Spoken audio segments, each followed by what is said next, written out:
is official. After months upon months of football fans debating, speculating, arguing, picking sides, wondering who's going to take home the Ballon d'Or this year, we finally have an answer to that question. The suspense is finally over. And of course, as you guys know by now, the winner ends up being Ousmane Dembele from PSG. The French international takes home the award for the first time in his career. It was just announced at the ceremony in Paris.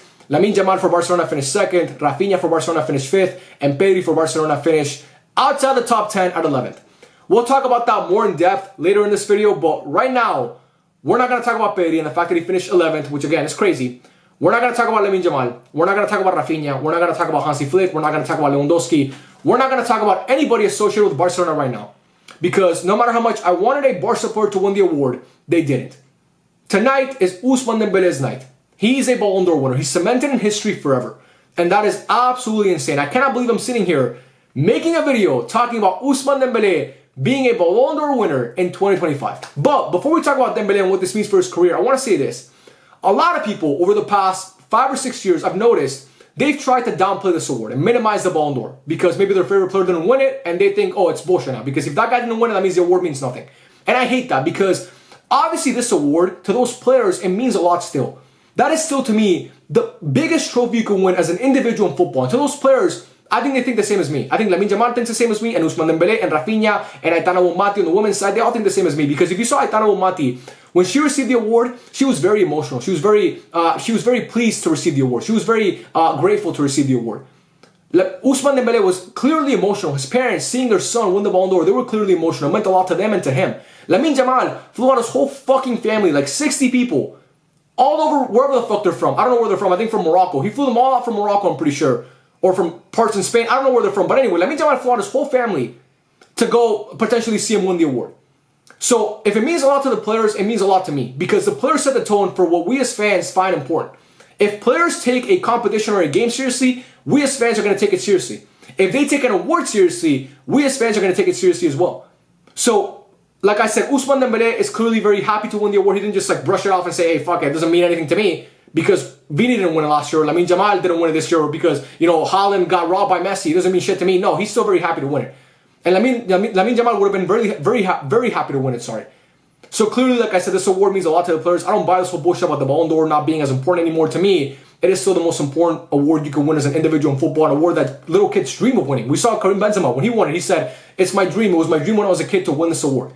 So I just want to say that first of all, because this award to me, like I said, seeing how the players reacted to winning it, it makes me believe that, you know, a lot, they still find it important. So obviously I find it important. But now, let's talk about Ousmane Dembele, because he just took home the award that, like I just said, is in my opinion the most prestigious individual award you can win as a football player.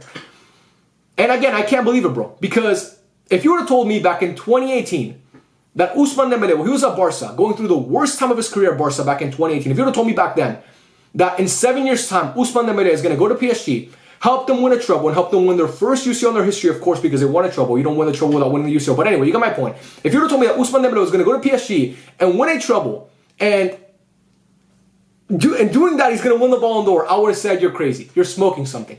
Give me your dealer's number, because clearly whatever you're smoking, he has good shit. He must be the best dealer in town because you're high. You're clearly high. There's no way Ousmane Dembele is going to go to PSG and win a treble without killing Mbappe, by the way. Without killing Mbappe, he's going to go to PSG and win a treble, and then he's going to win the Ballon d'Or. I would say you're crazy. But that's how crazy life and football can be. And this is a testament and a lesson to everybody out there. Not to be too emotional here, because obviously, like, we're not here to give a life lesson, but it shows you that not just in football, but in life, no matter how down in the dumps you are, no matter how badly you think you have, no matter how beat up you think you are, you can always bounce back. And Ousmane Dembele is a prime example of that. At Barcelona, he dealt with injuries. He was inconsistent. He was, you know, at times disliked a lot by the fans. He was booed by the fans. And then he goes to PSG. He kind of finds a home with Luis Enrique and the two positions he's playing him in. And he's a Ballon d'Or winner. He just took home an award that Luis Suarez could never win, that Neymar could never win, that Henry could never win, that Xavi and Iniesta can never win, that Toni Kroos can never win, that Gareth Bale can never win. He just took home that award. After we all counted him out in his first few years at Barca. I watched every dribble of every game he played at Barcelona. I always thought he had talent and potential to one day maybe win a Ballon d'Or. I just never thought he had the motor, he could be consistent enough to actually get it done. And he proved me wrong and a lot of Barca fans out there wrong, because I know a lot of Barca fans, once he left Barcelona, we never thought he could do this. And he did it. So, you know, it's crazy, man. The two guys that were playing right wing for Barca back in 2023, were both first and second in the Ballon d'Or. The guy who replaced Dembele as Barca's starting right winger, Lamine Yamal, he finished second. Isn't that insane to you guys? It's crazy to me. But yeah, man, Dembele, a lot of people are talking about how he's the undeserved winner of the award, or it's a robbery because Lamine Yamal should have won it. You guys know I'm a Barca fan. I love this club with my life. I wish a Barca player could have won it. But acting like as if Ousmane Dembele robbed it. Again, a lot of Barca fans are going to get mad at me, say, oh, I'm not backing the colors, I'm a plastic fan. You can go suck a dick, bro. You want me to sit here and be biased and say Ousmane Dembele did not deserve to win it at all? The guy was the best player on a treble-winning team. He had 2 assists in the UCL final. His club made the Club World Cup final. They were this close to winning a quadruple. They might still win a sextuple. And you don't think he should have won it? The guy was insane, man. Yes, he didn't start the season off great, super hot, like scoring a bunch of goals and assisting, but once the calendar turned, or even a little bit before that, around December, this guy, he found his form and he had an incredible season. His stats were amazing. The eye test, I mean, he played some beautiful football. Some of the goals he was scoring, he improved his finishing so much, his playmaking. He was fantastic, man. It's bittersweet for me because obviously I'm not the biggest fan of Ousmane Dembele. I love him as a player. I love the way he plays, but the way he left Barca, you know, I'm a Barca fan. I'm tribal. I'm bitter. I'm going to be pissed that he left. And of course, he celebrated against Barca in the quarterfinal when he scored against us in the UCL. I hate that about him. And the little smirk he did on the bench, I hate it. But I still remember this guy when he first got to Barca from Dortmund with all the potential that he had. And I remember how hard he tried to actually get it right. He really, really tried to get it right at Barca, to make it work at Barca. And towards the end with Xavi, he actually found that form that we were all, you know, we were all wondering, where is it? You know, when he got to Barca, we were wondering, where is this Dembele that we saw at Dortmund? And with Xavi, it kind of seemed like he found his form for a little bit there. And then he left the PSG unexpectedly to a lot of us. We never thought he was going to leave. We thought he was going to be the starter for Barca for a long time. And then he left, and the rest is history, of course. Now he's a Ballon d'Or winner. I want to say congratulations to Ousmane Dembele because, again, I'm not the biggest fan of him as a player, but he had a fantastic season. He deserves to win the award. Honestly, he does. And, again, it's crazy, man. In football, in life, no matter how done you think you are, how washed up you think you are, if you have that work ethic, if you have that belief, you can achieve anything. And Ousmane Dembele is a testament and a great example of that. So congrats to him because he won the award. Now let's talk about Lamine Yamal, Rafinha, and Pedri. Because obviously this is a Barca channel, not a Barca channel actually. People get that confused. I am not a Barca fan channel. Like whenever I make match reviews about other teams, people are like, oh, you should have, like I thought you only made Barca content. I don't know where the fuck you read that. There's nothing in my username that says Barca. Nothing at all. It's me, no ball. I talk about every team, whatever I want to talk about. Obviously, I focus on Barca because it's my team, but this is not a Barca channel. So if you're looking for a Barca channel, you can go find somewhere else. You can go Scabadoo or Dilly-Doo somewhere else. What's that word? I don't know what the word is. But anyway, this is not a Barca channel, but of course, we're going to focus on Barca here because they had 2 players in the top 5, Lamine Yamal and Rafinha, and then 1 player at 11th with Pedri.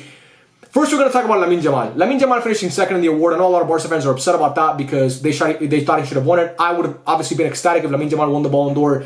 But I'm here to tell Barca fans this. Let's not be upset. Lamine Yamal is going to take home plenty of these in his career. He's going to take home plenty. Willingly, hopefully. God willing, okay? Hopefully he stays healthy. If he stays healthy, I should say, he's going to take home a bunch of these. And the fact that we're talking about an 18-year-old that plays for our club, keep that in mind, guys. Really put this into perspective. I know you guys are upset right now that Lamine Yamal lost the award, but really put this into perspective. We're talking about an 18-year-old who plays for Barcelona. He just finished second in the Ballon d'Or. Messi didn't win his first Ballon d'Or until he was 22 and didn't get on the podium for the first time until he was 20. This guy just finished second at 18 years old and was probably really close to winning it. We should all be incredibly proud of this team and that player because that's not an easy thing to do. When he first came off the bench at 15 years old, when Xavi was the coach, we knew this kid had potential. We heard about him at La Masia. And to fast forward now, 2 years later, he made his debut for Barca back in 2024, by the way. Back in 2023, he made his debut for Barca. And 2 years later, we're talking about him already being a Euro winner, being a La Liga winner, and finishing second in the Ballon d'Or.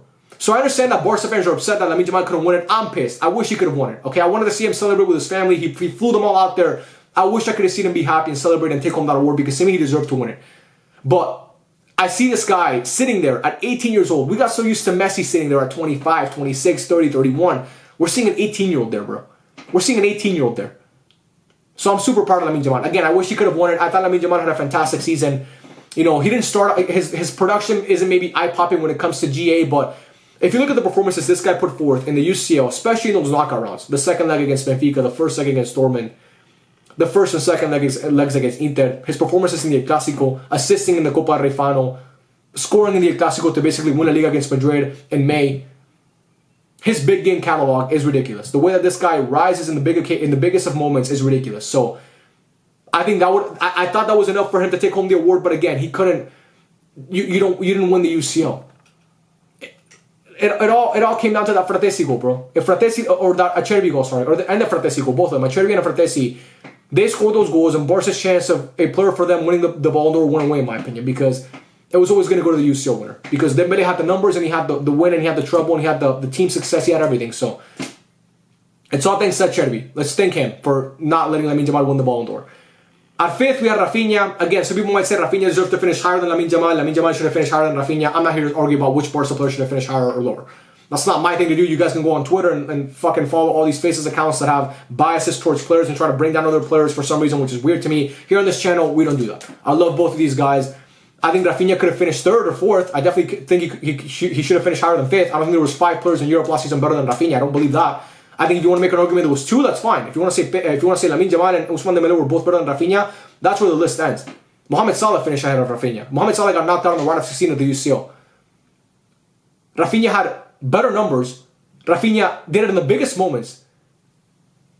It pisses me off because, again, Rafinha started off the season so well, and then towards March, like after the last international break, he fell in form.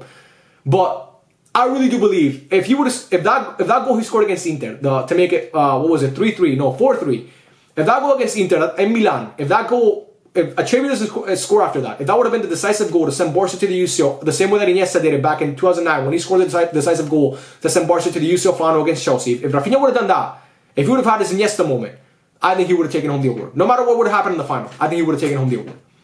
But because obviously Fratesi scored and then Acerbi scored and then Fratesi scored, that's not going to happen. But yeah, I don't think there was 5 players in Europe this season better than Rafinha. I refute. That's to me irrefutable. I think he should have comfortably been in the top 3. But again, 5th, 4th, it's all the same shit. He didn't win the award, but I'm super proud of Rafinha, man. Because think about it. Think about this, right? Another thought exercise here for you guys. Who would have thought when Rafinha left Leeds and when he first got to Barca, those first couple seasons where everybody was writing him off, saying that we should sell him, saying that he was no good. Who would have thought that a year and a half later we would be sitting here talking about Rafinha, our Rafinha, bro? Shit, like Rafinha. This is not a joke. Away against Shakhtar Donetsk in the UCL in 2024, Xavi's last season in charge. Away at Shakhtar Donetsk, a game that Barca lost 2-1. That is one of the worst games I've ever seen from a Barca player that Rafinha played. I'm not even joking. Go back and watch that game. That is one of the worst performances I've ever seen a Barca player have. Was Rafinha against Shakhtar Donetsk in the UCL group stages back in 2024 away from home. Or 2023, sorry. I keep saying 24. 23-24, Xavi's last season. It was awful. And if you'd have told me a year later this guy's going to be in the podium for the Ballon d'Or, or 2 years later he's going to be in the podium for the Ballon d'Or, or like he's going to finish in the top 5 of the Ballon d'Or, not the podium, of course, that's top 3, but no, he's going to finish in the top 5 of the Ballon d'Or. Even me, as a huge Rafinha fan and defender back then, you can go find my videos on TikTok. I defended Rafinha every single time back then, and I'll still do it now. I would have said you're crazy. But now we're talking about Rafinha, who came from Leeds, being 5th in the Ballon d'Or. Amazing, bro. What a player he is. I'm super proud of Rafinha, man. And I think this season, if Barca can hopefully win the UCL and he can have a similar season he had last year. The only thing that stopped Rafinha from winning it was the fact that he didn't win the UCL. That's the only thing that stopped Rafinha. Because everything else he had it. He had better numbers than Yamal. He had better production than Lamine Yamal. He had better production than Ousmane Dembele. He scored in the biggest moments. So, I don't know. It's like, again, part of me is pissed that Rafinha couldn't finish higher. But the fact that he finished 5th, after all he went through in his first few years at Barca, it's absolutely surreal. Now we gotta talk about Pedri, who finished 11th in the award. What the fuck is that about? I don't even, like, that's crazy to me. That, again, like I said, people have their issues with the Ballon d'Or. Look, their voters definitely have their biases and their inconsistencies because Pedri finishing 11th is absolutely insane. But I don't know what they were thinking. I'm going to say, but there's no justification to put Pedri outside the top 10. There's no justification to put Pedri outside the top 5, in my opinion. And we thought this whole midfield bias thing was gone after Rodri won it last year. We thought, oh, they're finally going to start valuing midfielders. And even after Modric won it, because Modric, if you look at his Ballon d'Or year, it wasn't eye-popping numbers. He had good numbers, but he was, like, people saw him as the guy who was, he was one of the driving forces for why Croatia made the World Cup final, why Real Madrid won UCL, what was it at that time? 13, I think it was. Yeah, number 13 at the time, when they beat Liverpool in Kiev. He was, like, one of the main reasons along with Ronaldo, but obviously his team made the World Cup final. We'll give it to Modric. I thought that was a wrongful Ballon d'Or, by the way. I thought I should have gone to Ronaldo, but they gave it to Modric. But my point is, we thought with Modric winning it and Rodri winning it, that they're finally going to start giving midfielders their credit, and then they stick Pedri at 11th. Pedri Gonzalez just had one of the best midfield seasons I've ever seen in my life. I'm not being hyperbolic, by the way. It's not Barca bias. People are going to point to his stats. You got to watch the games. Please, I urge you guys to please watch the fucking games. Football's so much more fun when you watch the games and not watch it on your phone. This shit does nothing for you.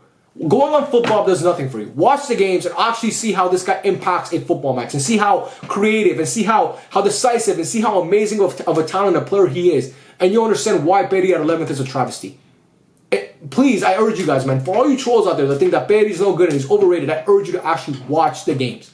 Sit down in front of a TV or in front of your computer and just sit there. No phone, no nothing. Take away all distractions. Everything. Take away your phone. Don't bite your nails. Don't do anything. Just sit there. Like if you're in detention in high school. Remember when you used to go to detention in high school? I did it a lot. I'm such a badass. I did it a lot. I used to go to late. I used to get to school late a lot. So when you get late to school, a certain amount of tardies, they give you detention. But no, I used to go to get detention because I was a bad boy. No, I'm kidding. But my point is, I used to sit there a lot because I was late to school.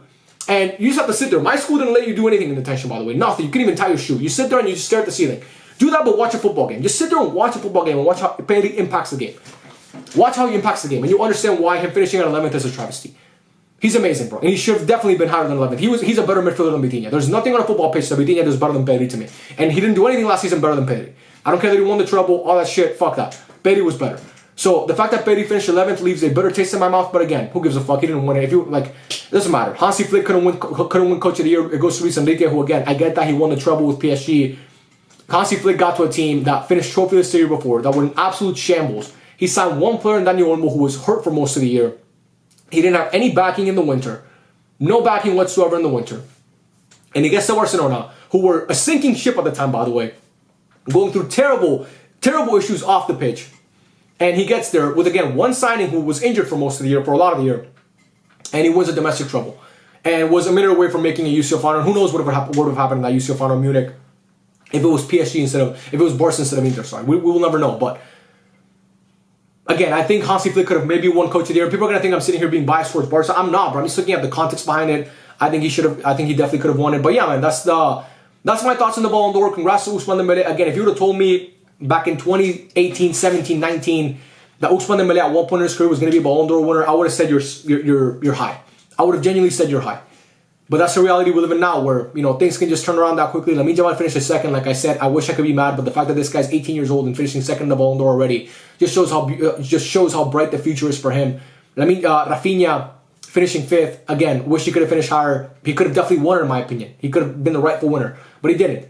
But the fact that he's in the podium, like he's finishing in the top 5, he's making the trip to Paris. Who would have thought that Rafinha would have done that when he was at Leeds? Nobody. And Perry finishing 11th, again, it should have been higher, but amazing player, man. So, yeah, those are my thoughts on the Ballon d'Or. Congrats to Ousmane Dembele. Wish Lamine Yamal could have taken it home. Wish Rafinha could have taken it home. Wish Perry could have taken it home. But you know what? Next year's a new year. And when Barca win number 6 this year in Budapest, you better believe those players are going to be there in Paris next year. A year from today, collecting the award. One of those guys is going to be there. I promise you it's going to happen. I promise you. Hopefully this doesn't come back to bite me in the ass. But yeah, man.